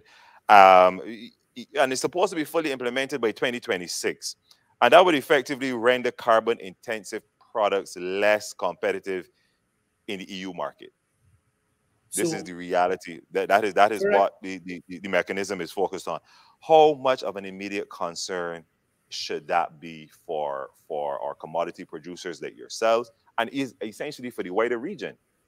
What are your thoughts on this? Let me speak firstly about Trinidad. So it is I wouldn't put it as a concern, it's a reality. So immediately, again, we're fortunate in Trinidad, for those who know the setup, our petchem plants, that's the ammonia, urea, UAN, and methanol plants are at Point Lisas. So they're in a cluster. So immediately what we're looking at, and what I'm trying to move quickly, but we all know the difficulty of doing that sometimes, is carbon capture, sequestration, and utilization. The vision is, let us build infrastructure right there. All of these exporters of ammonia, methanol, urea, UAN can tap into that plant, and it's going to be hopefully a joint venture between government and the owners of these plants. Will capture the carbon, so they're decarbonizing their commodity for export. So immediately they get the benefits there. We're also looking at other areas, and each of these plants, because fortunately, again, for Trinidad, they are global giants in their own scheme. So they're in the top 3 ammonia and methanol producers in the world. So they know what they have to do. So the government now comes in addition to what they are doing on their individual plants. And I say, we use that cluster concept and see how we can help them decarbonize by partnering with them. So that is the vision for that. But we are also moving. There are other things that can be done. You can use, as you know, the hydrogen into some of the products. That also helps with the cleanup and helps them to have cleaner commodity products. But those are the types of things that we're doing on the methane side. We've mandated our national gas company and our oil producing company, Heritage State Oil Company. We are already using the technology that's available to identify where the methane leaks may be taking place, etc. So in other words, we're utilizing technology and learning from where other places in the world have had to do this to clean up the products. And what I'll say is, the last thing to do is panic. Yeah. What are the potential solutions? What is it that we can do? There are other things that can be worked in. Again, fortunately for us, if you work solar into the electricity production side, all of these things you get carbon credits for, as well as decarbonization. So that is how we intend, and what we're looking to do, to keep the products coming from Trinidad, being exported from Trinidad, to be sufficient to fall into the brackets that they will create. That is solid. That's great news, Minister. I'm quite heartened to hear that. I want to turn the conversation a little bit, because I appreciate the fact that we getting into the final overs here. So you know, Angela, I want to turn this one on you. Well, really, this one is thrown out to everyone because it touches everyone. I would not be allowed to return to my office, given that the social sector division is in the projects department, if I didn't touch on the fact that it is widely appreciated that the energy sector is one of the most non-diverse sectors within the region, globally, actually. Unfortunately, this panel is perhaps an example of that. The question I'm asking here is, Angela, with the success that your company has had, the single largest solar PV project in the region, until the one in Trinidad is built. But that's good. No, but that's great. I mean, that's what we want, right? Progress. We want to see progress. No, we want to see progress. Angela, just before Daniel finishes, I intend to go out for RFP as soon as that one is done, over all of the illegally quarried land in Trinidad. So I expect that you would take a look at it and put in a proposal. She will take a look at that. No problem. No, we're looking forward to seeing that. So team, and throwing this out to the entire team. Can we say that the situation is changing with respect to diversity within the gender sphere within the energy sector? Is that a reasonable assumption? Yeah, I'm happy to jump in first. I see Jerry nodding his head. I'll hand over to Jerry. I would like to say yes. I do think, but I don't think it's just a renewable energy point. I don't think it's just an energy point.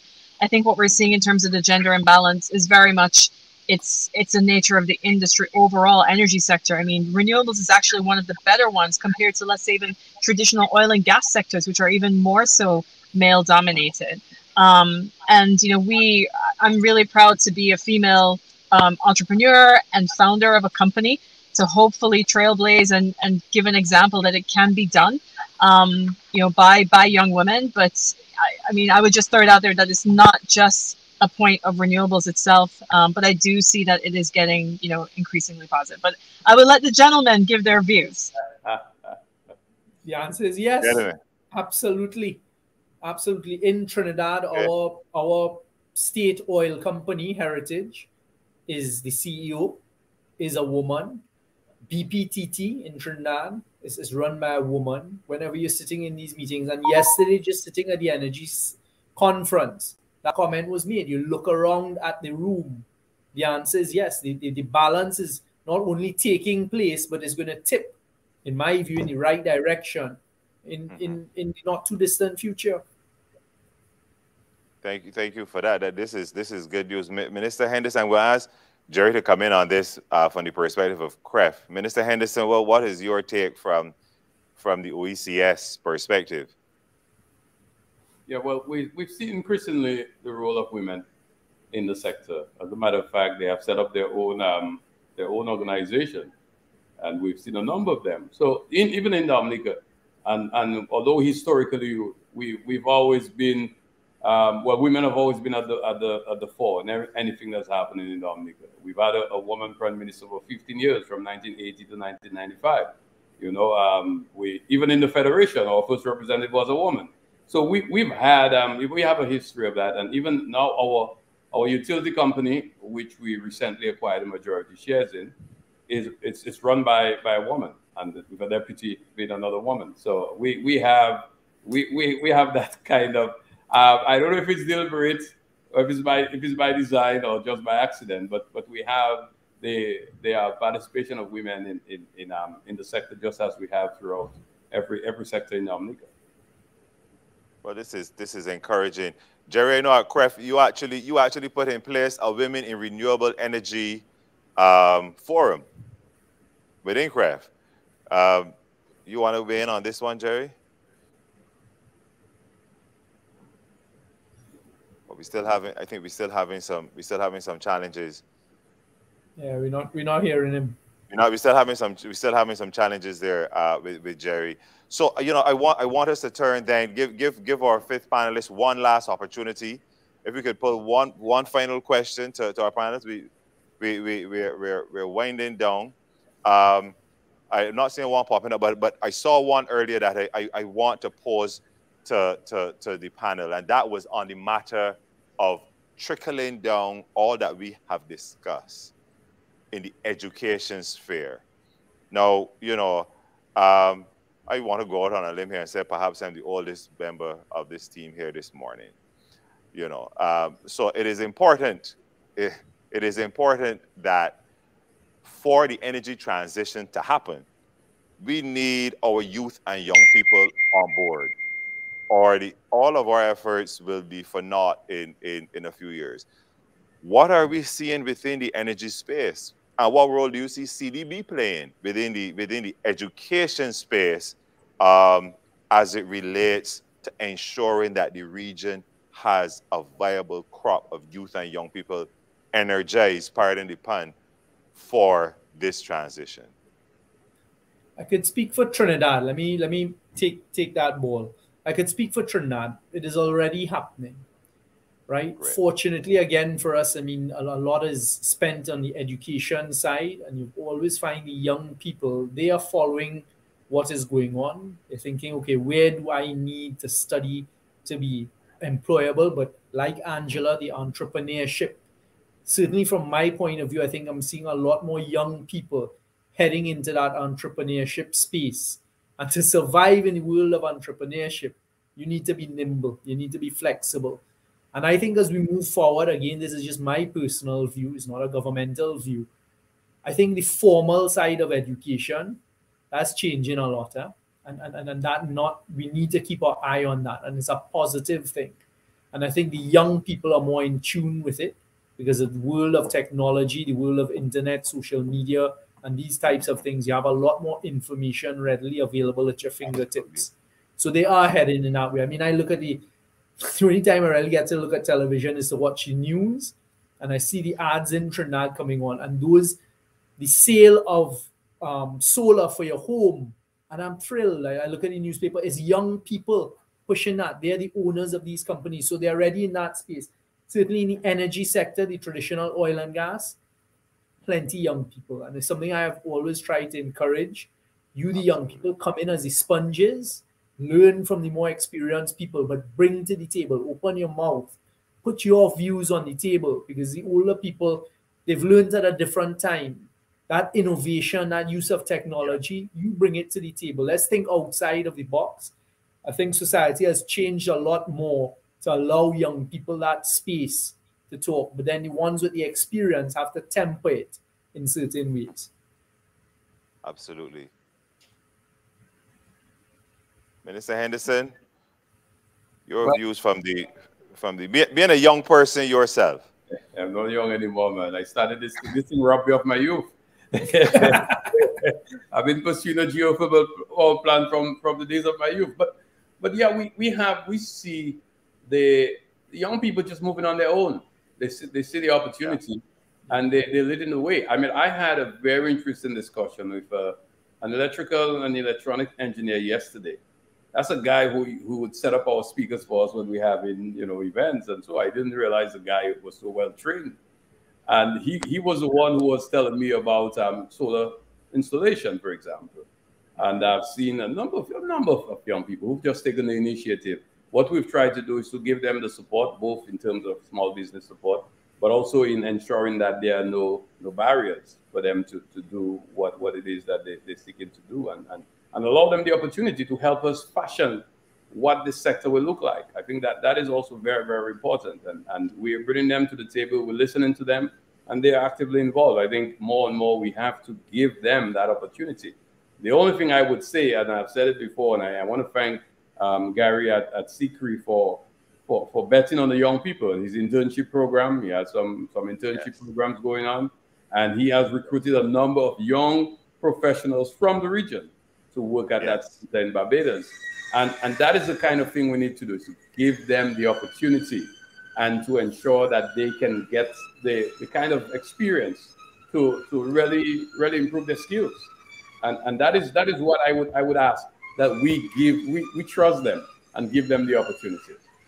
Absolutely. Well, I want to add to that, certainly that we also at CDB, we certainly have an intern on board, but it's something that we could scale. So I appreciate that comment. Angela, you wanted to come in.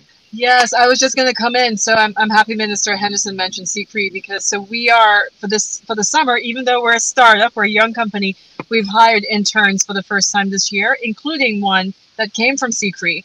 And he's actually doing a very, very good job. And so we're hoping that we're able to convert that into a full-time hire. And it's kind of cool. I like to see that young energy in our Caribbean people, because it's very, when you think startup and when you think young and interest, you tend to think more OECD, Silicon Valley, California. But what about us? Why can't the Caribbean be a, kind of a breeding ground for our young talent and get them to do new things and make me look old? Like, I'm excited that they're making me look like the old person. And additionally, I will add that, I guess, for University of the West Indies, I was very impressed. We have 2 female interns, both of who basically are doing renewable energy degrees. I didn't even know that existed. So the fact that part of our curriculum in our universities, our local universities, are also including renewables, for me is also a very, very good sign and a very good step in the right direction. And it's up to us as the more senior members, whether it's on the public sector side or more humbly my side on the private sector, to be able to give our young ones the opportunity to step up and to be kind of the trailblazers and to take the reins from us when we kind of move on and it's now their turn to kind of continue with the energy transition. Thanks a lot. Thank you. So, the last question that was posed, I think I'll take that one. I think Andrea Robinson had asked the question as it relates to difficulty and knowing who to contact in the region. I'm going to take moderator's privilege here and say I think we heard a strong vote of confidence for CDB being kind of a central figure in the region. Pretty much we liaise quite closely. And I saw someone put up a comment with respect to we need CCRI, CrossCo, etc., to move this transition. And we have interventions with all of them, with Climate Smart Accelerators, CCRI, CrossCo. So Andrea, please feel free to contact us, and we will do the requisite dissemination across the region. We have come to the end. This has been a most robust and muscular at times conversation, just like we like it in the region. But I give our panelists, one final say, closing remarks based on the conversation, based on your extensive knowledge and expertise of the region. What would you want our participants, who have been absolutely awesome this morning, what would you want them to take away from this? Jerry, going to give you the first shot. I'm hoping that your audio is back, is on. Is it, Jerry? Oh, I don't think Jerry's location is conducive to that. So, Minister Henderson, what would you want the concluding thought to be to our audience this morning? Well, first of all, I don't want Jerry to believe that he was being sabotaged by the government of Dominica.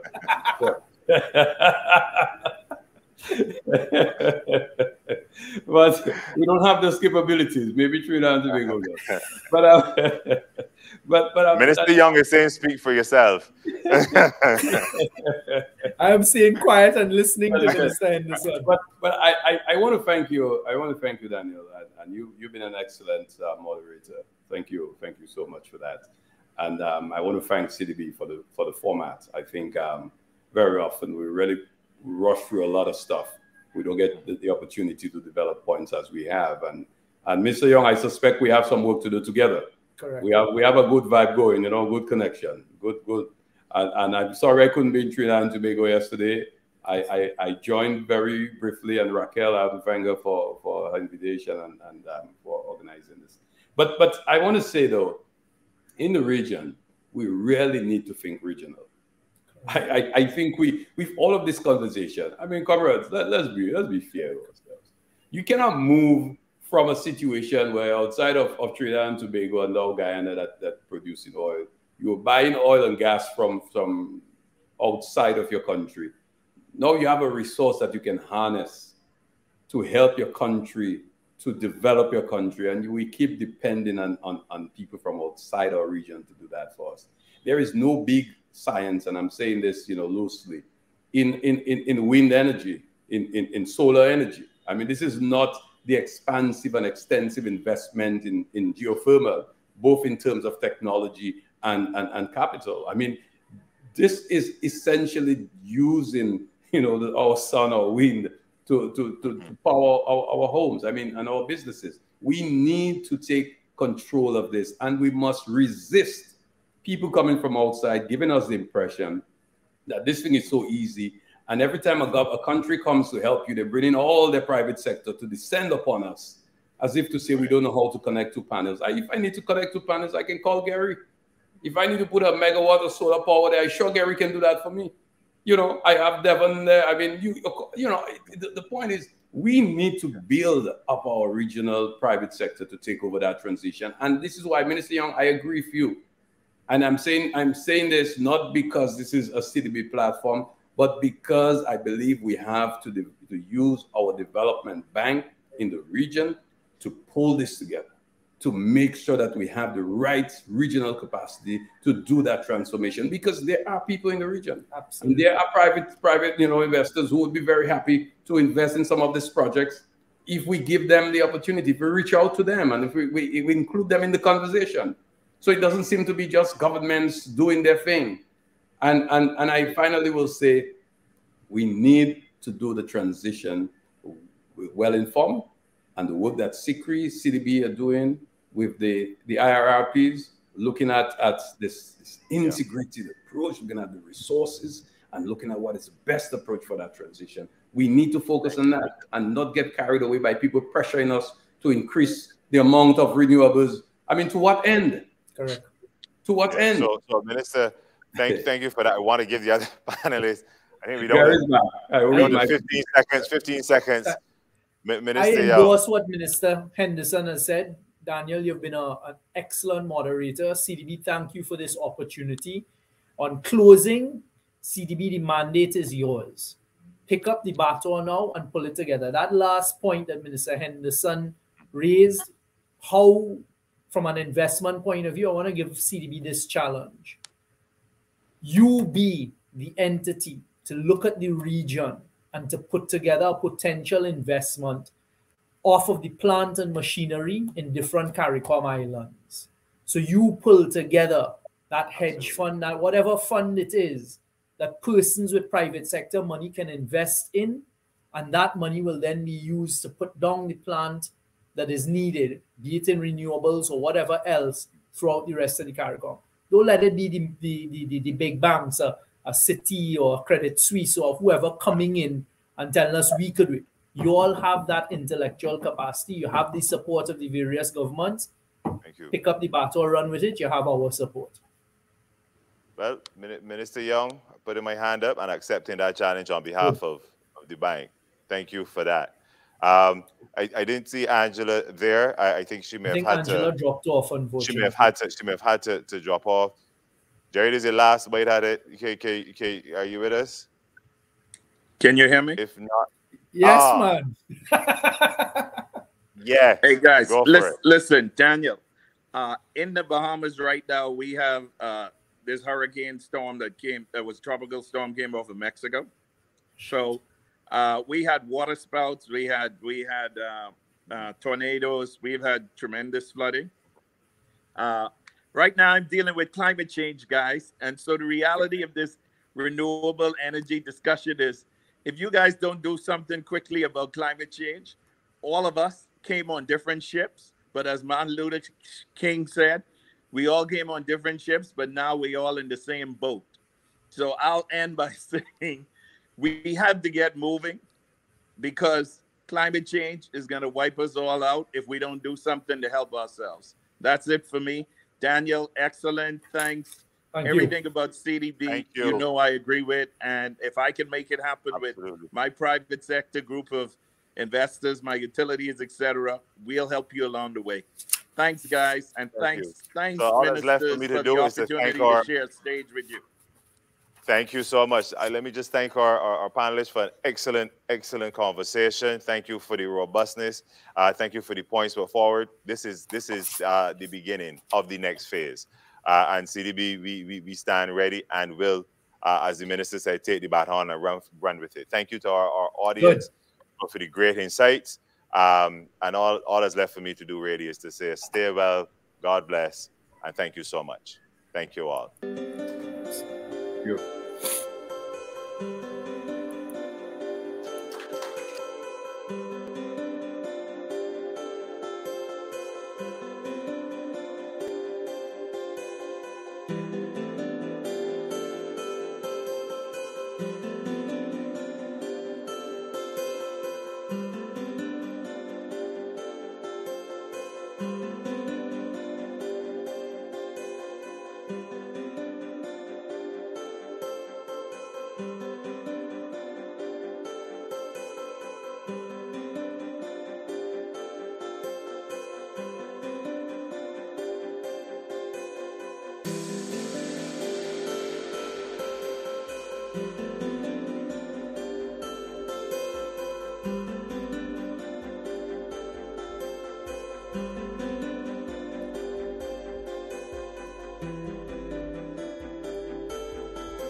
you.